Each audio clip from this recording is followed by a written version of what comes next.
Right, hello, this is Mark Braxton, the editor of the Florida State Fiddlers Association newsletter. I'm here with Jarrod. Uh, he's the next person I'm going to interview on Spotlight on Florida Fiddlers. How you doing, Jarrod? I'm good. How you doing, Mark? Hey, pretty good, man, pretty good. I'm happy to sit down here to get to know you a little bit more. I met you a couple times at some competitions and some events, but never really had like a long conversation. So it'll be good to get some of your experiences. So let's just go ahead and get started, I guess. Where were you born? I was born in DeLand, Florida, in Volusia County. Okay, and I'm familiar with DeLand, but people that aren't familiar with DeLand, is that more of in like North Florida? That's Central Florida. It's about 30 minutes west of Daytona Beach, so it's like right in the middle of the state, kind of. Oh, cool, cool. All right. Well, how did you get into playing fiddle? Um, well, I started learning to play guitar about 11 or 12, and I got into folk music just from picking up guitar, and I actually got into jug band music first before I ever knew what old time was. Oh, cool. And I kind of got into the banjo and fiddle from jug band and like pre-war blues type stuff, and then found my way to old time. Awesome. So when you're listening to those jug band records, like do you have a certain band that stands out that you remember liking a lot? Yeah, Cannon's Jug Stompers, Gus Cannon. He's probably like one of the more well-known jug band musicians. I really like gravitated to all his recordings, and his banjo playing was always like really inspiring to me. Oh, cool. Well, after this, I'll research it and put some links to that band so people can check it out as well. So Nice. eventually you got into playing the fiddle. So when I first started playing the fiddle, I gravitated to old time music. It's just one of those things that's something I should do. Old time music is the way to go. So how did Mhm. you get to the path of being an old time fiddler? Well, first I started out in old time as a banjo player, Mhm. and yeah, I don't know. I kind of always gravitated toward old time in comparison to bluegrass. I like the roughness, and it feels very genuine to me, old time. And I just What do you mean by the roughness of it? well, bluegrass to me has always been very like kind of polished and technical, and I like kind of the rough sounds of like the fiddle, and banjo and old time. Like not too technical always, and like more Right. so like syncopated and like focused on rhythm as opposed to sounding pretty. Right, So right. That's. Do you have your fiddle with you right now? Can you give us an example of what you would call a rough fiddle tune? That's more of a driving tune. You think of? yeah, I could do that. Sorry, I'm not trying to test you on the fly. It just came. Well, yeah. I'll say my playing is pretty rough most of the time anyway, so that's about all I can do really. Yeah, mine too. I'll play a little bit of a Florida tune, 40 Way of Gingerbread. Uh,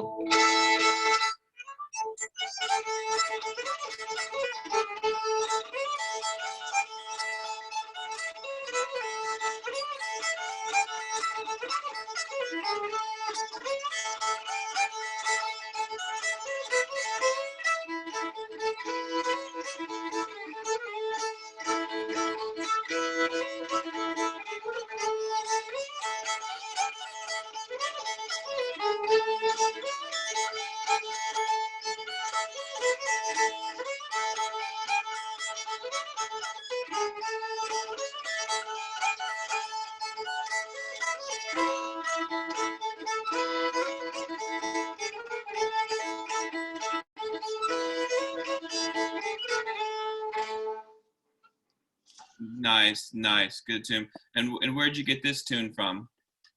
I got that tune from my main fiddle mentor that I've been working with for years, Lloyd Baldwin from Brantford, Florida. Mhm. Okay. And that's Um, yeah. And most people that are watching this video are probably familiar with Cush Holston and Lloyd Baldwin, but yeah. so that's what we would call a Cush tune. Yeah. That tune, and when I'm listening to it, has lots of similarities to Cotton Eye Joe, especially on the B part. So Yeah. Yeah. yeah, it's a really really cool tune, and the way you play it sounds really close, really good, like to the Cush recording. Because recently that tune has been coming in the national spotlight a little bit more. hmm Because Yeah. David Bragger in California posted a video of his rendition of it, but your rendition there sounds really true to the core. It's a really really good job. Um, Yeah. Thank you. Yeah. Kush has some really specific phrasing. Like whenever you listen to his fiddling, it's very like he has a very signature sound, which I really appreciate. could you give a quick example of some of the phrasing that's specific to Kush while you have your fiddle ready? Can you think of anything off the top of your head? Um, I mean, maybe I'm not sure if I could break it down that well, but just some of his he just has some pretty specific choices with the notes. Um, Yeah, yeah, like on yeah. Wild, like on Wild. I don't know if I could break it down Yeah. and describe it too well, Mhm. honestly. Okay. Yeah, but in Wilds of Idaho and all those tunes, like it seems like he's heavy on the drones and how he ends on the double drones on his tunes a lot, and he Yeah. has a nice like a modally type sound, if I could Mhm. call it that a little bit, like 40 Weighted Gingerbread. And of course, I'm using like the term modally, but I guess what I'm trying to say is there's lots of G chords in there. In Yeah. so that sounds. When I think of Kush Holston tunes, I think of that, like lots of strong G chords on A tunings and that kind of thing. But Yeah. Yeah. He definitely has that kind of like he has a little like a bluesy thing kind of going on. And yeah, he just there's a few tunes that just have really like just the phrasing and the notes he chooses to pick are really kind of peculiar and pretty like constant through his playing. I feel like there's a few phrases that he uses like tune to tune that I haven't heard much, too many other places. So he's an interesting fiddler. yeah, and I hope more people can and listen to him more often, especially people from not from Florida. So how'd you meet Lloyd Baldwin? Well, I was at they actually don't have the festival anymore, but the Florida Old Time Music Championships used to be held in Dade City. Mm-hmm. It was my first year going there, and I played in the beginner banjo and fiddle contests, and there was a band contest at the end of the day, and I happened to be camping next to Lloyd Baldwin, and he was looking for a banjo player, so he could make up a band to get in the band contest with, and I happened to be walking by, and we sat down and had a few tunes and played in the band contest, and been playing together ever since. Nice. It's one of those happenstance kind of things. It's like Yeah, yeah, yeah, that's cool.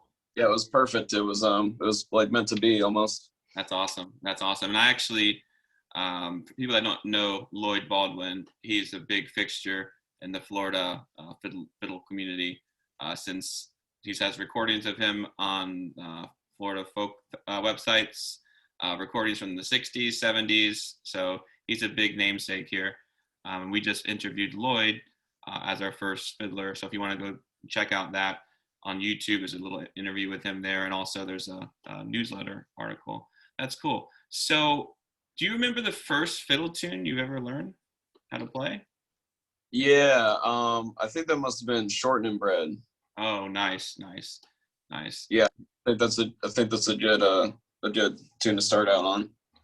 Yeah, that's definitely one of the best ones, and it's interesting because when I first started playing the fiddle, when I'm going back and playing those tunes that I first started, it's amazing how, like, just playing it, how your style changes, and you're playing that tune. If you go back and play it a couple of years ago to play it now, it's a totally different type of melody and feel to it. So that's pretty cool. Yeah, that's what it is. Fun about those like simple tunes is that how much you can add and play with them. Like the way I still play it, and I mean it sounds completely different now, but you can bend it and break it any way you want to, and it's just a good tune.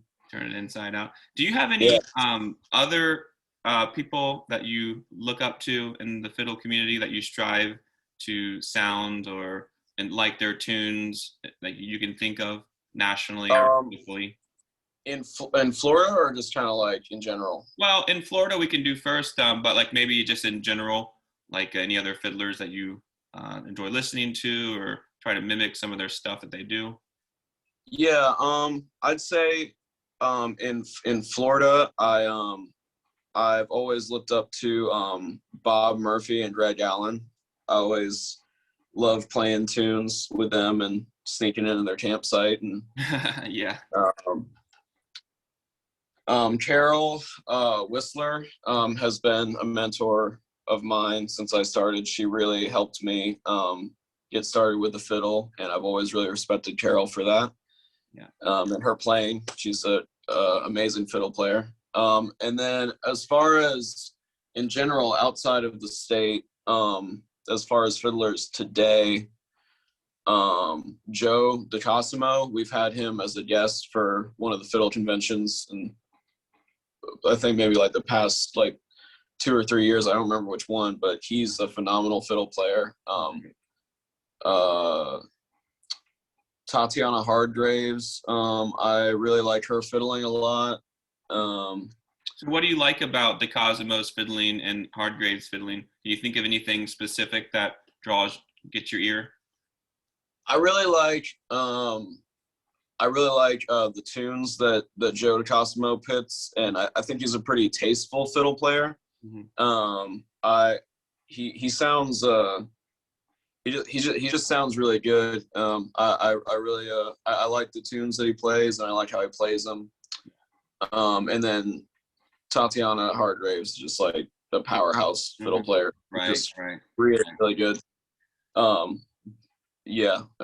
As far as like modern day fiddle players, those are two that I listen to like pretty frequently. So you mentioned Greg Allen and Bob Murphy. Yeah, I have had the opportunity to play with those guys. It's just so fun. Like when you play a weekend with Bob and Greg, they might not even play the same tune twice the whole weekend. They have such a repertoire of fiddle tunes and like, esoteric, strange, cool tunes. It's just amazing. So what have you picked up? Can you recall anything in your forefront of your mind that you picked up from Bob or Greg that you put in your fiddling? I think the biggest impression that I get from them when I play with them is just how much fun they have. Like they really kind of go for it. Like they're always like hooting and hollering and playing till sun comes up, and just I think their enthusiasm is the most inspiring thing to me. They're really you can tell that they really love it and know their stuff. Yeah, and that's the whole point of it, right? Like someone told me, you get into old time fiddle, you're going to make tens of dollars. So it's all about having fun. You might actually lose. I'm still in the negative, honestly. And I haven't made anything yet, but so that's the thing. Just have fun and that kind of thing. What about Carol? Was Carol one of the first mentors that kind of got you set up on how to play the fiddle, like the technical aspect of it? Yeah, she was for sure. She really kind of tried to instill the basics of fiddle playing to me, and I think the most important thing that she did was make me focus on my right hand, which I think really is all that fiddle playing is really in the bow, in one way or another. So she really kind of made me pay attention to that, and she kind of just like set the foundation for me for what I should be doing with the fiddle. That's awesome. So hey, how about can you think of another So what's your favorite, like, let me ask you this question. This is going to be the toughest question you probably had all day or all of this new year. Um, what is your favorite fiddle tune that of all time? So let me just justify that to give you an idea. If you had to play one fiddle tune for the rest of your life and you only could play one fiddle tune, what would that tune be? It's actually a pretty easy question for me. It is. It's never changed since I've learned it. It's a tune called "Sweet Bama." It's from Stanley Bailey from Nashville, Georgia. Okay. It's a tune I learned from Lloyd.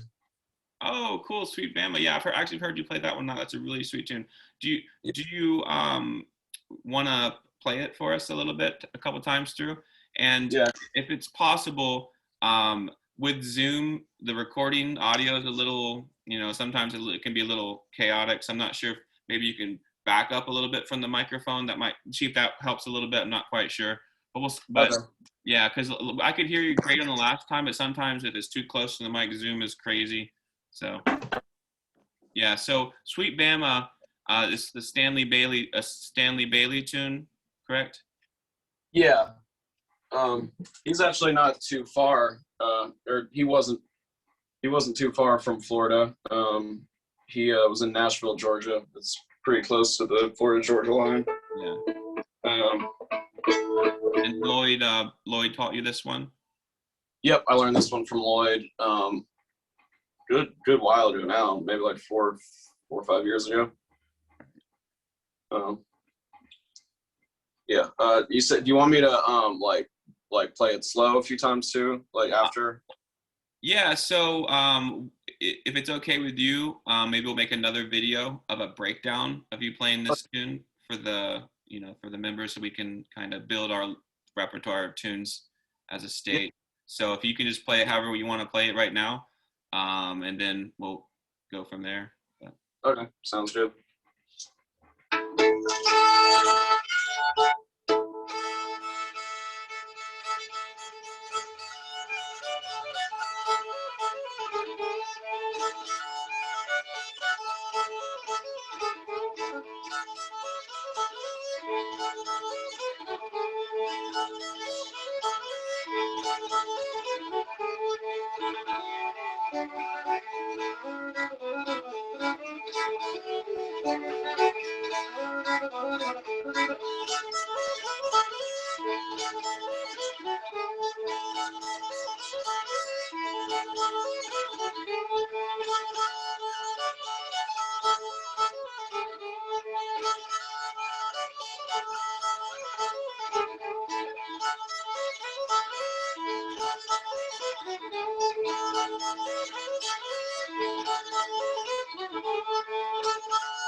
Awesome. I can easily understand why you picked that tune right there.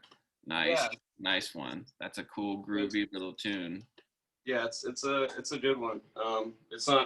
It's pretty simple, but it definitely does the trick. Yeah, it's like some people when they play fiddle tunes, I'm just speaking for myself, but not speaking for the Florida State Fiddlers Association. This is just me talking here, but sometimes people try to do some too ornate stuff with the left hand. Mm-hmm. And like you said, the right hand is the most important part of the fiddle. And that kind of separates old time American music from the Irish music, because Irish is really heavy on the left hand, that kind of thing, and American strong right hand, strong downbeats. So that tune, even though it has less notes, it has more drive. That's a really, really cool tune. So how long have you been playing the fiddle for? I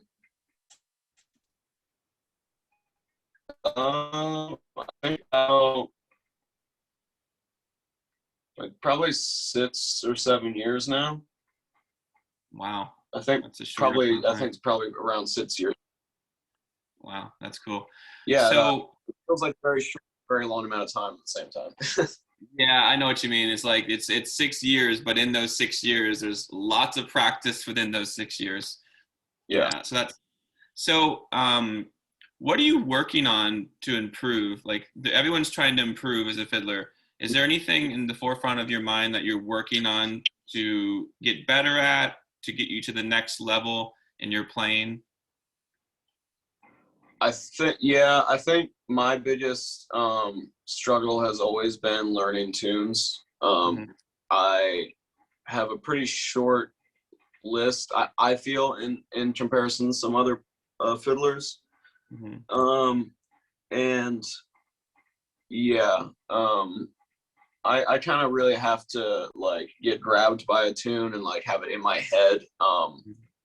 So yeah, unless I'm like dying to learn a tune, I'll probably just like run through my regular repertoire whenever I play. So I've always kind of wanted to learn more than I ever actually end up learning. Right. That makes a lot of sense. And there's not enough time in the day to learn all these tunes. So a friend of mine told me that there's only really one fiddle tune. It's Sally Gooden. It's Yeah. Sally Gooden in the key of D, G, A, C. So anyway, like they're all like another person told me too is like once you start learning more tunes, you realize that they're all the same tune anyway. Um, but then when you get even more in the progression, you start hearing the differences between the tune. But so what's next for you in the next 5 years? Like what's your goals? Do you have any goal as a fiddle player? Like what's your fiddle goals in the next 5 years if you had any to think of? I've always wanted to be involved in like probably I would say like a more like regular like old time scene, like we have I love the effort that we make down here in Florida to put on events and keep old time music alive down here, but I just have such a hard time finding people to play with regularly. And I think the real way to get good at old time music is kind of like to immerse yourself in it and just kind of like live it, like jam with people every day for hours. And I'd like to find some community somewhere where I can just kind of go head first into fiddling and see how far I can go with it. That sounds like a great plan. So yeah, so some people do that, they go to like a gay lax or something like that and live in the community because they jam and do all kinds of stuff. And there's lots of people in those communities that we don't see on the internet or we see at conventions. They kind of stick to themselves.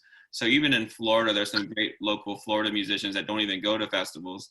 So that sounds like a great idea. So what community or region would you want to immerse yourself in? Like, is there a certain state or region that you'd want to, or would you just want to go around and visit multiples regions? Yeah, I mean, I'm not really I've never really traveled outside of the state looking to play old time music, so it would all be kind of new to me. Right. So just I'd probably just go anywhere where they play old time music and see what's up. Yeah, that sounds like a great idea. And take me with you whenever you go. I'll be happy. Yeah. Yeah. Hey, couple more questions. We going running here for a little bit long, but um, do you listen to old recordings, old fiddle tune or string band recordings? If you can think of any like artist or string band that comes to mind when you dive through YouTube or Spotify or records. Yeah, I really like a lot of the Georgia old time music, like Skillet Lickers, Low Stokes, Gid Tanner, all those people, Fiddlin' Arthur Smith. Mhm. I really like, even though he's pretty different than everyone that I just mentioned, I like Clark Kessinger a lot. I like a lot of older, like I like a lot of the early like 1920s recordings. I don't typically learn from those as much, just because with all the like the recording quality, it's kind of hard to learn by ear, like effectively for me anyway sometimes. But as far as just listening purposes for enjoyment, yeah, like I listen to that stuff pretty regularly. That's cool. Yeah, I kind of in the similar boat. I just mostly listen for enjoyment. But also, you can kind of they're having so much. You talked about having fun and hooting and hollering. Those Georgia string bands kind of remind me of Greg Allen and Bob Murphy playing those late nights. You know, sipping on some let's say lemonade on the campfire, that kind of thing. So yeah, that's cool. And so just to wrap it up here, you said you played banjo when you first started out. I see some banjos behind you there, or at least one banjo behind you. Is anyone tuned up? You want to share a banjo tune with us? Yeah, I could do that. And while you're getting set up here, I just want to remind, this is Jarrod Ridgway. We're interviewing here on the Spotlight on Florida Fiddlers. Jarrod has been a mainstay. I'm going to just mute my... Jarrod's been a mainstay on our Florida Fiddle Championships, top 3 finisher, probably every year for the last, 4 or 5 years. You know, so, and lots of people in our state definitely look up to your fiddle playing. You have a great style, great groove. So I know that you'll be the champion very soon whenever we get into these live contests again. So Jarrod, I muted you, so you have to unmute yourself. Unfortunately, it won't let me unmute yourself, but have you been working on any cool new contest fiddle tune? I think it's probably a secret. I know people keep their contest fiddle tunes to themselves, but has there been even new contest tunes you've been working on? Honestly, no. I'm pretty ill prepared. Luckily, I should have some time to together. We should have some good time there. So, all right. So, can you think of, and what tuning are you in here in the banjo? I'm in double C. Okay.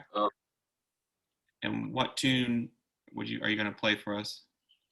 I'm going to play Rachel. I forget where this tune comes from, but it's my favorite banjo tune to play. I learned it from Ron Weisler, who was my banjo teacher for a long time. Oh, cool. I look forward to it.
Awesome. Well, hey, Jarrod, I appreciate you spending this time here. And it's very nice getting to know you a little bit more as getting your history and that kind of thing. Again, appreciate that and sharing those tunes with us.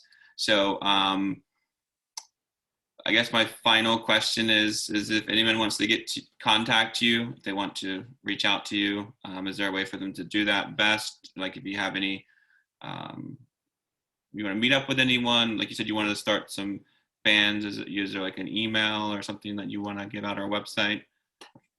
Yeah. My email would probably be best, or just like Facebook. Yeah, my email is jhrt1d@hotmail.com. Okay. So if anyone wants to reach out to Jarrod, he's in DeLand, which is in Central Florida. So you make sure to do that. Again, thanks, Jarrod. And in the future, Jarrod's going to be breaking down his favorite fiddle tune, Sweet Bama. So look forward to that in the future. But thank you on the behalf of Florida State Fiddle Association for this interview. And good luck with all your future endeavors. It was nice talking to you. Nice on you too. Thank you for having me. You're welcome. Good luck, man. And so I'm just going to pause the video.